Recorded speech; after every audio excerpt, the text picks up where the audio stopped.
உடல்நிலை சரியில்லாத பெண் ஒருவர் மருத்துவமனையில் அனுமதிக்கப்பட்ட நிலையில் அவர் மருத்துவமனை ஊழியரால் பாலியல் வன்கொடுமை செய்யப்பட்ட சம்பவம் நாடு முழுவதும் கொந்தளிப்பை ஏற்படுத்தியுள்ளது.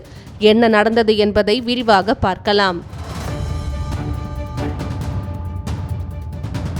ராஜஸ்தான் மாநிலம் ஆல்வார் மாவட்டத்தை சேர்ந்த 24 வயதான இளம்பெண் ஒருவருக்கு திருமணமாகி கணவர் உள்ள நிலையில் அந்த இளம்பெண்ணுக்கு சமீபத்தில் உடல்நல பாதிப்பு ஏற்பட்டுள்ளது. இதனால் அவர் அருகே உள்ள மருத்துவமனையில் சிகிச்சை பெற்றுள்ளார். ஆனாலும் உடல்நிலை சரியாகவில்லை என்று சொல்லப்படுகிறது. இதையடுத்து தனியார் மருத்துவமனைக்கு அவர் மாற்றப்பட்டுள்ளார். அங்கு அவருக்கு மேற்கொள்ளப்பட்ட பரிசோதனையில் அவர் நுரையீரல் தொற்றால் பாதிக்கப்பட்டிருப்பது தெரிய வந்தது. இதையடுத்து அவர் ஐசியூவில் அட்மிட் செய்யப்பட்டார். நுரையீரல் தொற்று பிரச்சனையை சரி செய்வதற்கான சிகிச்சைகள் அந்த இளம்பெண்ணுக்கு அளிக்கப்பட்டு வந்துள்ளது. பின்னர் அவர் படிப்படியாக குணமாகி வந்ததாக கூறப்படுகிறது. இந்நிலையில்தான் செவ்வாயன்று அதிகாலையில் அந்த இளம்பெண் அட்மிட் செய்யப்பட்டுள்ள ஐசியூ அறையில் யாரும் இல்லாமல் இருந்துள்ளனர். அந்த சமயத்தில் சிராக் யாதவ் என்ற மருத்துவமனை ஊழியர் பணியில் இருந்துள்ளார்.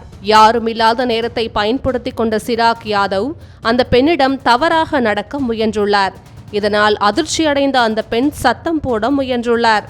அப்போது பயந்து போன சிராக் யாதவ் அவரது வாயை பொத்தி மயக்க ஊசி செலுத்தி உள்ளதாக கூறப்படுகிறது. இதனால் அந்த பெண் மயங்கியுள்ளார். அதன் பிறகு சிராக் யாதவ் பாலியல் வன்கொடுமை செய்துவிட்டு அங்கிருந்து சென்றதாக கூறப்படுகிறது. இதற்கிடையே மயக்கத்திலிருந்து கண் விழித்த அந்த இளம்பெண் சம்பவம் குறித்து தனது கணவருக்கு போனில் அழுதபடி கூறியுள்ளார்.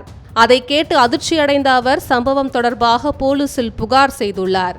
அதன் பேரில் போலீசார் வழக்கு பதிவு செய்து விசாரணையை தொடங்கினர். மருத்துவமனையில் உள்ள கண்காணிப்பு கேமராக்களை போலீசார் முதல் கட்டமாக ஆய்வு செய்தனர்.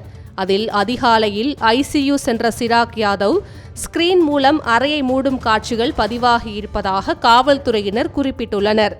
மேலும் இது தொடர்பாக மருத்துவமனை ஊழியர் சிராக் யாதவை கைது செய்து விசாரணை நடத்தி வருகின்றனர். ஐசியூவில் வைத்து உடல்நிலை சரியில்லாத பெண் ஒருவர் மருத்துவமனை ஊழியரால் பாலியல் வன்கொடுமை செய்யப்பட்ட சம்பவம் நாடு முழுவதும் பெரும் அதிர்ச்சியை ஏற்படுத்தியுள்ளது.